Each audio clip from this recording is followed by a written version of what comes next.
With summer winding down, it's the perfect time to refresh your style for fall. And Nordstrom has everything you need for the season ahead.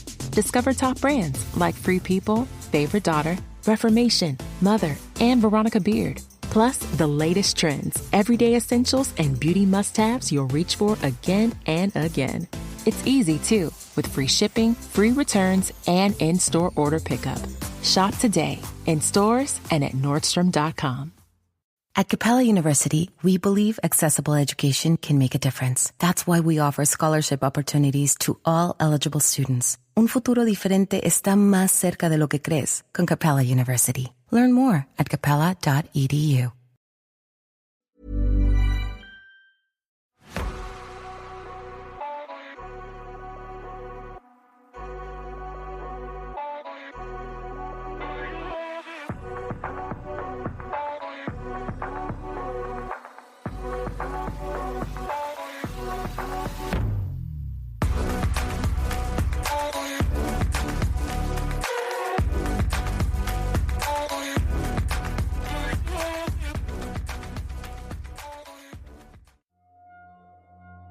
Hello, I'm Sarah. And I'm Toby. And this is the Whispering Woods Extra. This extra is all about... more vampires. Yes, I've got 2 more vampire stories. Now, I know I said on the main episode that we were going to do some more ancient vampire stories, but I've changed my mind. Because the ones that I researched, they all sound really similar. You know, so the vampire sort of killing was really similar back in the day, so I've gone for 2 newer stories. Okay? Yeah. Are you ready for the first story? Yes, I am. 2 nights ago, I found myself at a party with my friends. I was feeling out of place and bored since I had to avoid alcohol due to my stomach issues. Still, I tried to have some fun and mingle with the crowd. But I was glad when we decided to leave early and head to a friend's house to relax. We were chilling on the couch, listening to music and chatting, when I heard the door open and more people came in. They were friends of my friends, and they seemed nice enough, but I didn't know them very well. Time flew by, and it was almost 4 a.m. before I knew it. I was getting sleepy and anxious to go home, but I had a problem. I couldn't drive myself since I'd lost my licence after a car accident a few years ago. Luckily, some of the newcomers offered to give me a lift in their car, which was parked outside. I gratefully accepted and followed them to the door. As we stepped out, I saw a group of men standing near the car, some looking drunk and rowdy. I felt a surge of unease, and I hoped they wouldn't cause any trouble. I walked around the car to the back seat, waiting for the owner to unlock the door. But before he could do that, one of the men from the group approached him and said something in his ear. He nodded and turned to me, stating he had to go back inside for a minute because someone needed him. He didn't explain who or why, and didn't seem too concerned. He left me standing by the car, feeling confused and a little bit abandoned. I waited a few seconds, then went inside to see what was happening. Maybe he'd changed his mind about taking me home, or perhaps he'd forgotten about me. I returned to the house looking for him, but I couldn't find him anywhere. I said goodbye to some people I knew while wondering how I would get home, since no public transport was running at that hour. But when I got inside, I saw something that made me forget about everything else. It was the same man who had talked to the driver, but he looked different somehow. He had medium brown hair, a slim build and loose clothes, nothing remarkable. But what caught my eye were his eyes. They were dark brown, but they had a glassy look, like he was on drugs or something. He stared at me, and I felt a chill run down my spine. He didn't say anything. He just moved around the room like he was looking for something. but his movements were so weird, so unnatural. He seemed to be going forward and backwards simultaneously, his arms behind his body, his legs bending at odd angles. He looked like a puppet or a glitch in a video game. I couldn't take my eyes off him, but I didn't want to look him in the eyes either. I had a strange feeling, like I was witnessing something I shouldn't. Something dark, something evil. It was not fear exactly, but more like dread. A sense of impending doom.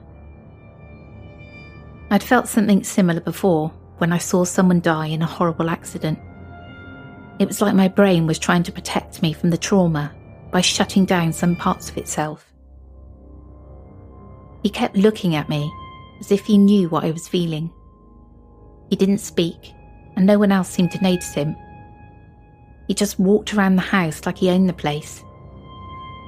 Then he stopped at the door and turned to look at me one last time. He was pale white, and his eyes were even more glassy than before. He smiled, and I felt a surge of nausea. He left, and I tried to convince myself that it was nothing, that he was just a random guy who was high or drunk. But I couldn't shake off the feeling that he was something else, something that didn't belong in this world, something that wanted to hurt me. I left the house as soon as possible and walked home alone. I didn't care about the distance, cold, or the dark. I just wanted to get away from that place and that man. I never told anyone what I saw and never returned to that friend's house. I don't know what he was or what he wanted, but I know he was not human. I forgot about the whole thing while outside. It was freezing and I was walking in the snow, feeling sleepy and tired, until I saw him again near a closed travel agency building. He was ahead of me, leaning against the glass walls. He didn't notice me at first, but I knew it was him. I switched sides on the sidewalk to get some distance and, with one eye, looked over in his direction. He noticed me halfway and smiled. I couldn't see his face clearly because of the snow and distance, but I noticed his mouth was red, like he'd been eating something. I picked up the pace, worrying that he might follow, but he stood his ground, and shortly after, we were out of range. I tend to smoke a lot. I had this irrational fear when I got home and lit up a cigarette with my window open, that someone might come in. And I was thinking of him specifically. Though I live in an apartment on the 15th floor, nothing happened, of course, and I went to sleep. To this hour, as I'm writing this, I remember vividly the same feeling I had when I encountered this man, and I can't shake it. Somehow I get a mental image and visualise this man as I did back then. Somehow not human, and yet human enough not to be afraid in a way I would be of the deep supernatural. Only one word comes to my mind when I think of him. A sort of vampire. Though strangely enough, it's not from any book of fiction or myth I know of, but I keep sensing him like that. I don't understand why. I could tell myself that this was nothing out of the ordinary, but the experience and the feelings I went through were anything but ordinary. I have to remember that I can't ignore them, and subconsciously I give them credence. I'm sure now more than ever that this was not a human. I sensed he wasn't human from the first moment. Has anyone else had a similar experience? I just think, if he was a vampire, I wonder why he didn't attack him on the way home. Yeah. I think it's like he's waiting. I mean, I don't know how old the person is, but maybe he's waiting for the right time. Yeah. To turn him, into a vampire. What are your thoughts? I don't know, I don't really have any, to be fair. Oh dear. Do you know, it kind of, because I got to thinking then, after this story, about the Twilight movies. Now, the Twilight movies are great. Have you ever watched them all? No, I've never watched them. You've never watched any of them? I don't really like vampires that much, innit? Like, the only time I think of vampires is, like, them weird, like, wolf films and that. Right. They're weird. Okay. Well, I love Twilight. It's brilliant. And when it came out, I read the books Them first. films are for weirdos. What, Twilight? Yeah. Maisie and I reenacted. And Vampire Diaries and that. Oh, yeah. I love all that, especially when I was younger. I was like, please come take me. A vampire. They're so cringy and cheesy. You watch them back now and you realise how cheesy it was. Well, yeah, I haven't watched them for ages, to be honest. But also, they're really bad, like, in a sense that Edward, towards Bella, he's really controlling. Like, really controlling as a person. And it was all quite acceptable. All the ladies were like, and possibly the men were like, oh, yeah, Edward. And I was too, because it was so right, but it was also just so wrong. You know? Yeah, I don't know. I never watched them. Like, yeah. Because it was like these a lot of, young adults would have read these books, even though I was like in my 30s. And it was just like making it acceptable for somebody to be really controlling over somebody and their behaviour and telling them what they should do and that sort of thing, which is just wrong. Yeah. Yes. Right, are you ready for the second story? Yes, I am. Greetings. I'm writing from Lima, Peru, and I hope you'll forgive my imperfect English. I'm 18 years old and have been fascinated by a local legend I heard some time ago. It's about a woman who haunts the streets of Barranco, a famous district in my city. She's known as the Vampire Lady of Barranco, or the Witch of Barranco. The legend says that she made a deal with the devil to gain eternal life. But she had to pay a terrible price: the blood of young men. She only appears every 20 years or so, for a brief period, and then vanishes again. She lures young men who are attracted to her because she seems to be a beautiful lady of 18 to 25 years old, dressed in black from head to toe. But if they look into her eyes, they'll see her true form: a hideous ancient woman with worms in her teeth, a black and rotten tongue, dry and sunken eyes, and other horrors.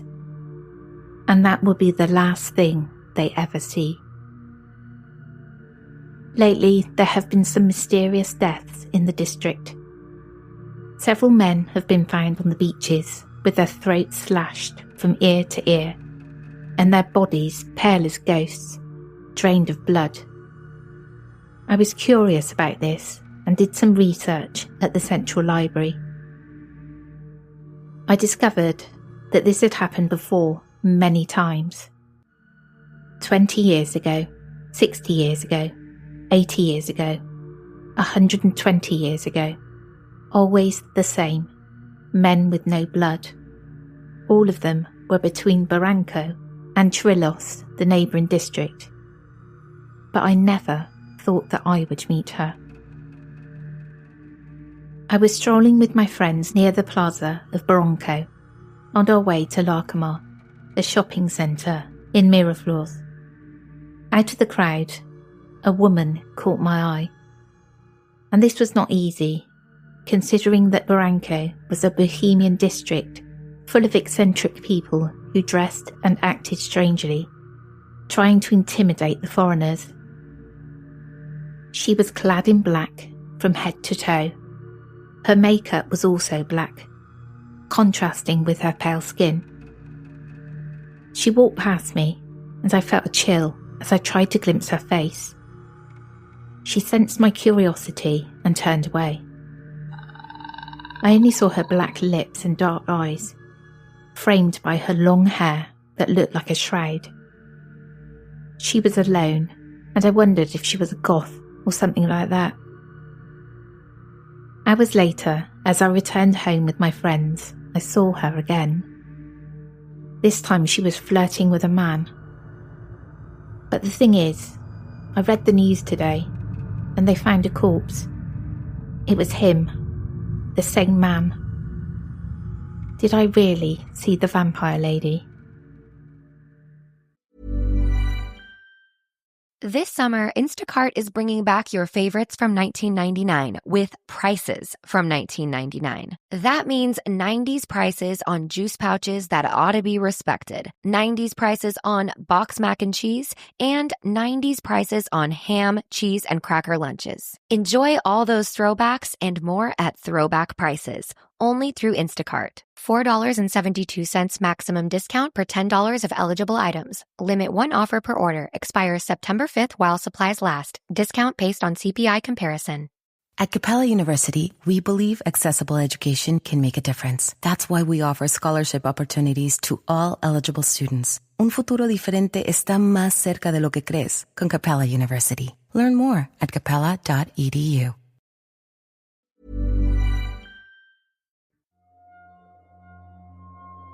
So when I was researching this story, there is actually a legend of a vampire in Baracco, whatever it was. Sorry, I forgot the name of the village now. But when I researched it, there is a legend in that town. But I also came across another vampire legend in Peru, which is meant to be a British vampire. So I'm going to tell you a little bit about that. So there was a British woman, and she was in Peru and she died.